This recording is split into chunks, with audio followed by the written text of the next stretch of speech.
ನನ್ನ ಹೆಂಡತಿ ಪಾಲಿಗೆ ತಂಗಿ ಅಲ್ಲ, ನನ್ನ ಪಾಲಿಗೆ ನಾದ್ನಿನೂ ಅಲ್ಲ. ಈಗ ಅವಳು ಕಂಪ್ನಿಯ CEO ಅಷ್ಟೇ. ನಾನು ಈ ಕಂಪ್ನಿಲಿ ಕೆಲಸ ಮಾಡ್ತಿರೋ ಒಬ್ಬ ಸಾಮಾನ್ಯ ಎಂಪ್ಲಾಯಿ ಅಷ್ಟೇ. ಓ, ಅವ್ರು ಹೇಳಿದ ಕಾವೇರಿ ಬಾವ ಆದಿತ್ಯ ಇವರೇನಾ?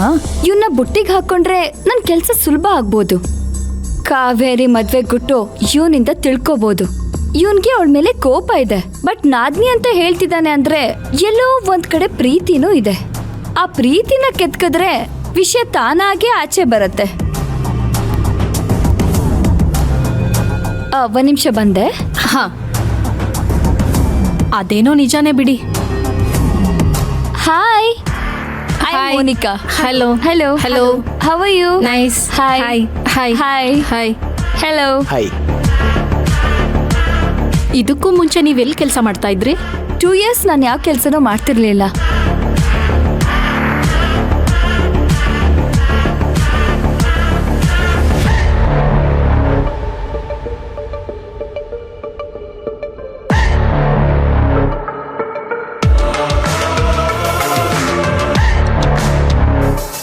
ಹುಡುಗಿಗೆ ಒಳ್ಳೆ ಗಂಡ ಸಿಗಕ್ಕೆ ಅದೃಷ್ಟ ಮಾಡಿರ್ತಾಳೋ ಇಲ್ವೋ ಗೊತ್ತಿಲ್ಲ, ಆದ್ರೆ ಒಳ್ಳೆ ಕಲಿಗ್ ಸಿಗಕ್ಕೆ ಖಂಡಿತ ಅದೃಷ್ಟ ಮಾಡಿರ್ಬೇಕು. ಡೇನಲ್ಲಿ 12 hours ಇಲ್ಲಿ ಕಳಿಯೋದ್ರಿಂದ ಮ್ಯೂಚುವಲ್ ರೆಸ್ಪೆಕ್ಟ್ ಇರೋ ಟೀಮ್ ಸಿಕ್ಕಿದ್ರೆ ಕೆಲಸ ಮಾಡಕ್ ಖುಷಿ ಆಗತ್ತೆ. ಆ ರೆಸ್ಪೆಕ್ಟ್ ನಾನು ಇಲ್ಲಿ ನೋಡ್ತಾ ಇದ್ದೀನಿ. ನಿಜವಾಗ್ಲೂ ನಿಮ್ ಜೊತೆ ಎಲ್ಲ ಕೆಲಸ ಮಾಡಕ್ಕೆ ತುಂಬಾ ಖುಷಿ ಆಗತ್ತೆ. ನಾವ್ ಈ ಟೀಮ್ನ ಕಟ್ಟೋದಕ್ಕೆ, ನಾವೆಲ್ಲರೂ ಈ ರೀತಿ ಇರೋದಕ್ಕೆ ಕಾರಣನೇ ಕಾವೇರಿ ಮೇಡಮ್. ಆ ಕಂಫರ್ಟ್ ಝೋನ್ನ ಕ್ರಿಯೇಟ್ ಮಾಡ್ಕೊಟ್ಟಿರೋದೇ ಕಾವೇರಿ ಮೇಡಮ್. ಅದಕ್ಕೆ ನಾವು ಆರಾಮಾಗಿ ಖುಷಿಯಾಗಿ ಫ್ರೆಂಡ್ಸ್ ತರ ಇರೋದು. ಗುಡ್.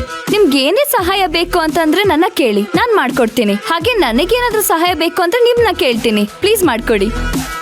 ಓಕೆ. ಇವನೇನು ನಾನ್ ಬರೋದಕ್ ಮುಂಚೆ ಪೇಜ್ ಗಟ್ಲೆ ಮಾತಾಡ್ತಾ ಇದ್ದ, ಬಂದ ಮೇಲೆ ಸೈಲೆಂಟ್ ಆಗ್ಬಿಟ್ಟ. ಓ, ಹೆಣ್ಮಕ್ಳಂದ್ರೆ ವೀಕ್ನೆಸ್ ಏನೋ, ಮಾತಾಡೋದಿಲ್ವೇನೋ. ಏನಾದ್ರೂ ಆಗ್ಲಿ, ನನಗೆ ಕೆಲಸ ಮುಖ್ಯ ಅಷ್ಟೇ. ಅದಕ್ಕೆ ಬಕ್ರನ್ ಸಹಾಯ ಬೇಕಷ್ಟೆ. ಈಗ ಇವನ ಹತ್ರ ನಂಬರ್ ಹೇಗೆ ತಗೊಳ್ಳೋದು?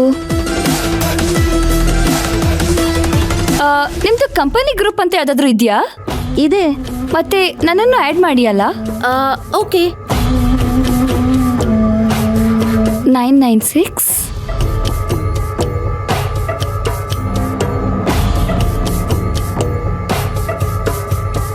ಆಗಿದೆ. Thank you. Welcome. Fine. Coffee time ಮುಗೀತು, ಮನೆ ಹೋಗಿ ಕೆಲಸ ಮಾಡೋಣ. ಆಮೇಲೆ ಕಾಫಿ ಟೈಮ್ ಮುಗಿದ್ರು ಕೆಫಿಟೇರಿಯಾದಲ್ಲೇ ಕೂತಿದ್ವಿ ಅಂತ ಕಾತ್ಯಾನಿ ಮೇಡಮಿಗೆ ಗೊತ್ತಾದರೆ ನಮ್ಮೇಲೆ ಗರಂ ಆಗ್ತಾರೆ, ನಮ್ಮನ್ನು ಫೈರ್ ಮಾಡ್ತಾರೆ.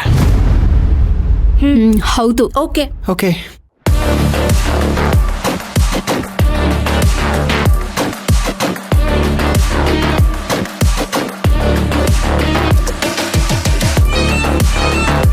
ಟಾರ್ಗೆಟ್ನ ರೀಚ್ ಆಗೋದಕ್ಕೆ ರೂಟ್ ಏನೋ ಸಿಕ್ತು, ಆದರೆ ಈ ರೂಟ್ನಲ್ಲಿ ಹೇಗೆ ಟ್ರಾವೆಲ್ ಮಾಡಬೇಕು ಅಂತ ಗೊತ್ತಾಗ್ತಿಲ್ಲ.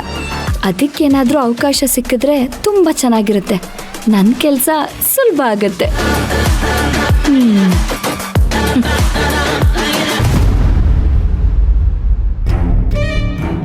ಮಲ್ಲಿಕಾ, ಏನೇ ಯೋಚನೆ ಮಾಡ್ತಿದ್ಯಾ? ನಿಮ್ಮ ಅಕ್ಕ ಭಾವನ್ ಪರಿಸ್ಥಿತಿ ಏನಾಗಿದೆ ಅಂತ ಯೋಚನೆ ಮಾಡ್ತಾ ಇದ್ದೀನಿ. ಕಷ್ಟಪಟ್ಟು ಕೆಲಸ ಮಾಡೋದು ಯಾರು, ಕೊನೆಗೆ ತಾವೇ ಎಲ್ಲ ಕೆಲಸ ಮಾಡಿದೀವಿ ಅಂತ ಪೊಲಿಟಿಷಿಯನ್ಸ್ ಬಂದು ಪೋಸ್ಟ್ ಕೊಡ್ತಾರಲ್ಲ, ಹಾಗಾಯ್ತು ಇವತ್ತಿನ ಕತೆ. ಕಷ್ಟಪಟ್ಟಿದ್ದ ಅಕ್ಕ, ಕ್ರೆಡಿಟ್ ತಗೊಂಡಿದ್ದು ಆ ಕಾವೇರಿ. ಪಾಪ ಅಕ್ಕನಿಗೆ ಎಷ್ಟು ಫ್ರಸ್ಟ್ರೇಷನ್ ಆಗಿರುತ್ತೋ ಏನೋ. ಇಂಥ ಟೈಮಲ್ಲಿ ಹೋಗಿ ಮಾತಾಡಿಸ್ಲಿಲ್ಲ ಅಂದ್ರೆ ಚೆನ್ನಾಗಿರಲ್ಲ. ಬಾ, ಹೋಗಿ ಮಾತಾಡ್ಸ್ಕೊಂಬರೋಣ. ಕೂತ್ಕೊಳ್ರಿ. ನಿಮ್ ಹೆಂಡತಿ ನಾನಿಲ್ಲಿ ಡಿಸ್ಟರ್ಬ್ ಆಗಿದ್ದೀನಿ. ಮೊದಲು ನನ್ನನ್ನ ಸಮಾಧಾನ ಮಾಡಿ, ಆಮೇಲೆ ಹೋಗಿ ನಿಮ್ಮ ಅಕ್ಕನ ಸಮಾಧಾನ ಮಾಡಿ. ಏನೇ ಮಲ್ಲಿಕಾ ನಿನ್ನ ಆಟ? ನಿಮ್ ತಲೆನಲ್ಲಿ ಬುದ್ಧಿ ಇದೆಯೋ ಇಲ್ವೋ ನನಗಂತೂ ಗೊತ್ತಿಲ್ಲ. ಅಕ್ಕ ಡಿಸ್ಟರ್ಬ್ ಆಗಿದ್ದಾಳೆ ಅಂತ ಬೇಜಾರು ಮಾಡ್ಕೋತಿದ್ದೀರಲ್ಲ, ಅದೇ ಅಕ್ಕ ಪ್ಲಾನ್ ಅಲ್ಲಿ ಸಕ್ಸಸ್ ಆಗಿದ್ರೆ ನಾವಿಲ್ಲಿ ಕಣ್ಣೀರ್ ಹಾಕೊಂಡು ಕೂತ್ಕೋಬೇಕಾಗಿತ್ತು. ಏನೇ ಹೇಳ್ತಿದ್ಯಾ? ಹೌದು, ಅಪ್ಪಿ ತಪ್ಪಿ ಆ ಡೀಲ್ ಏನಾದ್ರೂ ಓಕೆ ಆಗ್ಬಿಟ್ಟಿದ್ರೆ ಅದಕ್ಕೆ ಕಾರಣ ಕಾತ್ಯಾಯಿನಿ ಅಂತ ಗೊತ್ತಾಗಿರೋದು. ಅವಾಗ ಮಾವನ್ ದೃಷ್ಟಿನಲ್ಲಿ ಸಿಒ ಆಗೋದಕ್ಕೆ ಇವಳೇ ಸರಿ ಅಂತ ಅನ್ಸಿರೋದು. ಕೊನೆಗೆ ಸಿಒ ಪಟ್ಟನು ಅವಳೇ ಗಿಟ್ಟಿಸ್ಕೊತಾ ಇದ್ಲು. ನಾವಿಬ್ರು ಅಯ್ಯೋ ಸಿಒ ಪೋಸ್ಟ್ ಹೋಯ್ತಲ್ಲ ಅಂತ ಕಣ್ಣೀರ್ ಹಾಕೋದ್ ಬಿಟ್ರೆ ಬೇರೆ ಏನು ನಮಗ್ ಸಿಗ್ತಾ ಇರ್ಲಿಲ್ಲ. ನೀ ಹೇಳೋದು ಸರಿನೇ ಇದೆ, ಆದ್ರೇನ್ ಮಾಡೋದು? ಅದಕ್ಕೆ ನಾನೀಗಾಗ್ಲೇ ಉಪಾಯ ಮಾಡಿದ್ದೀನಿ. ಎಣ್ಣೆಯಿಂದ ಹಾಗೇ ಹೇಳ್ತಿದ್ಯಾ. 1% ಸಹ ಕೆಲಸ ಆಗಿಲ್ಲ.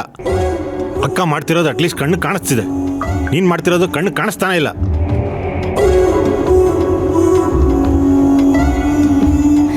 ಕಾಣಿಸುತ್ತೆ, ಆದಷ್ಟು ಬೇಗ ಎಲ್ಲರ ಕಣ್ಣಿಗೂ ಕಾಣಿಸುತ್ತೆ.